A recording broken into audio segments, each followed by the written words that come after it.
Olá, pastor Donizete novamente, daqui da Promessa, capítulo 20, parte B. Estamos estudando o livro do peregrino. Quando acordaram, prepararam-se para entrar na cidade. Mas como disse, sendo esta de ouro fino, Apocalipse 21, 18, era tal o reflexo do sol e tão altamente glorioso que não puderam contemplá-la com a face descoberta, 2 Coríntios 3, 18. E vi que lhes saíram ao encontro 2 homens com vestidos reluzentes, como ouro, cujos rostos eram brilhantes como a luz. Eles perguntaram assim: de onde vinham? De onde se haviam hospedado? Que dificuldades e perigos e que consolações e prazeres tinham encontrado em todo esse caminho? Satisfeitas essas perguntas, disseram-lhes: só vos faltam 2 dificuldades a vencer. Entrareis logo em seguida na cidade. Cristão e seu companheiro pediram-lhes que logo os acompanhassem. Os homens responderam que aceitavam da melhor vontade, mas preveniram-nos de que teria de vencer pela própria fé essas dificuldades. E assim caminharam juntos até avistarem a porta. Chegados ali, vi que entre eles e a porta havia um rio, mas não havia ponte alguma por onde se pudesse passar, e o rio era muito profundo. Ao vê-lo, os peregrinos ficaram muito assustados. Mas os homens que os acompanhavam disseram-lhes: ou haveis de atravessá-lo, ou não podereis chegar à porta. Não há outro caminho? Perguntaram os peregrinos. Ah, responderam os homens, mas só para 2, que são Enoque e Elias, os quais foi permitido passar por cima do rio desde a fundação do mundo. O que a mais ninguém se permitirá até soar a trombeta final. Começaram então os peregrinos, especialmente cristãos, a desconsolar-se, a temer, e a olhar para um e para outro lado, mas não podiam encontrar o caminho por onde evitassem o rio. Perguntaram aos 2 companheiros se a água era igualmente profunda em todo o rio. Responderam-lhe que não, mas que isso lhes havia de ser indiferente, porque o encontraram-na mais ou menos profunda, dependia da fé que tivessem no rei do país. Decidiram-se, pois, a entrar na água, mas apenas o fizeram, começou o cristão a submergir-se e a bradar a esperança. Afundo-me nestas águas, passam sobre mim todas as ondas. Respondeu-lhe Esperança, dentro do rio, passando o rio, hein? Esse é o rio da morte. Tem coragem, irmão, eu alcancei o fundo, acho-o seguro.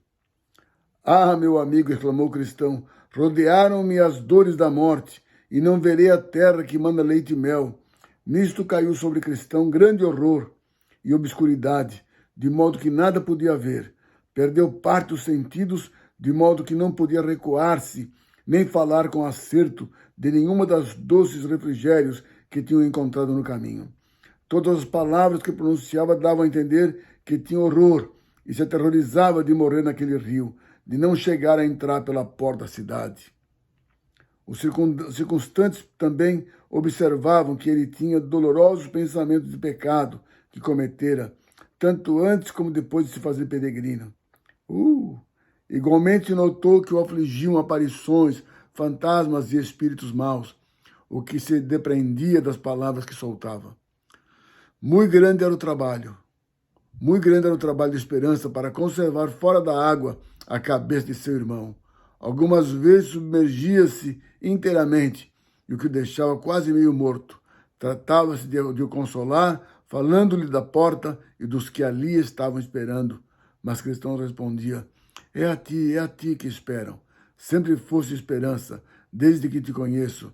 Ah, por certo que se eu fosse aceito por ele, levantar-se-ia para me ajudar, mas por meus pecados trouxe-me ao laço e abandonou-me nele. Nunca respondeu Esperança. Esqueceste, sem dúvida, o texto que se diz dos maus. Não atendem à sua morte e não há firmeza na sua ferida. Não participam dos trabalhos dos homens, nem com os homens são flagelados. Salmo 73, 4 e 5. Essas aflições e trabalhos, por que estás passando neste rio, não são sinal de que Deus te havia abandonado? E apenas servem para te experimentar e para ver se te lembras do que tens recebido da sua bondade, se vives dele nas tuas aflições. Essas palavras fizeram com que o cristão ficasse muito pensativo, pelo que a esperança acrescentou. Confia, irmão, Jesus te sara. Ao ouvir isto, cristão exclamou em alta voz, sim, o vejo e ouço o que me diz. Quando tu passares pelas águas, eu serei contigo e os rios não te submergirão. Isaías 43:2, estão vencendo o rio da morte. Assim iam se animando mutuamente, o inimigo nada pôde contra eles, de modo que os deixou como se estivesse acorrentado até passarem o rio. A profundidade das águas ia descrescendo e em breve encontraram o terreno em que puderam firmar os pés. Que grande consolação experimentaram quando viram outra vez na margem oposta os dois resplandecentes, que saudando-os lhes diziam, somos espíritos administradores, enviados para serviço em favor dos que hão de ser herdeiros da salvação. E cada vez se aproximavam mais da porta. Deve-se notar que a cidade está edificada sobre uma grande montanha, mas os peregrinos subiam-na com facilidade, porque iam pelo braço dos resplandecentes, além do que tinham deixado. Folha aqui. Para trás de si, no rio, os seus vestidos dos mortais. Subiam, pois, com maior agilidade, apesar de estarem mais altos do que as nuvens, os fundamentos sobre que se assenta a cidade. Com que prazer eles transpuseram as diversas regiões da atmosfera, falando entre si docemente, e cheios de consolação por terem atravessado o rio a salvo e por terem a seu serviço tão gloriosos companheiros. Quão amável lhes era a conversação que tinha com os resplandecentes ali. Diziam eles, há uma glória e uma formosura inefáveis. Está ali o Monte Sião e a Jerusalém Celestial. Chegando lá, coisa maravilhosa, hein? A companhia de muitos milhares de anjos e dos espíritos justos aperfeiçoados. Hebreus 12:22-24. Já estáis perto do paraíso de Deus, onde vereis a árvore da vida e comereis do fruto imarcessível. Recebereis, quando entrardes, vestidos brancos, e o vosso trato e a conversação com o rei durará pelos dias de toda a eternidade. Apocalipse 2:7, 4:5 e 22:5. Não tornareis a ver ali o que vi e sentis na região inferior da terra, isto é, dor, enfermidade, aflição e morte, porque tudo isso é já passado. Isaías 65, 16 e 17. Ide juntar-vos com Abraão, com Isaac, com Jacó e com os profetas, a quem Deus livrou do mal futuro, e ora descanso em seus leitos, por haverem andado em justiça. Ide receber consolação por todos os vossos trabalhos e gozo por toda a vossa tristeza. Recolhereis o que semeaste, isto é, o fruto de todas as vossas orações e das lágrimas e sofrimentos que pelo rei passastes do caminho da vossa peregrinação. Gálatas 6, 7 e 8.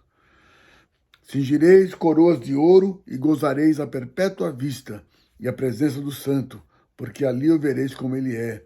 1 João 3:2. Glória a Deus. Servireis continuamente com louvores, com vozes de júbilo, com ações de graças, àquele a quem desejáveis servir no mundo com bastante dificuldade, por causa da fraqueza da vossa carne. Os vossos olhos regozijar-se-ão com a vista, e vós mesmo com a doce voz do Altíssimo. Recuperareis a companhia dos amigos que vos precederam, e recebereis com alegria todos aqueles que vos seguirem no lugar santo. Ser-vos-ão dados vestiduras de glória e de majestade, quando o Rei da Glória vier das nuvens ao som da trombeta, como sobre as asas do vento. Vireis vós com ele, quando se assentar no trono de julgamento, assentar-vos-ei ao seu lado, quando pronunciar a sentença contra os que obraram iniquidade, ou seja, anjos ou homens, tereis também vós nesse julgamento. E quando voltar para a cidade, voltareis com ele ao som da trombeta e ficareis com ele para sempre. 1 Tessalonicenses 4, 13 e 17, Judas 14 e 15, Daniel 7, 9 a 10 e 1 Coríntios 6, 2 e 3. Até aqui.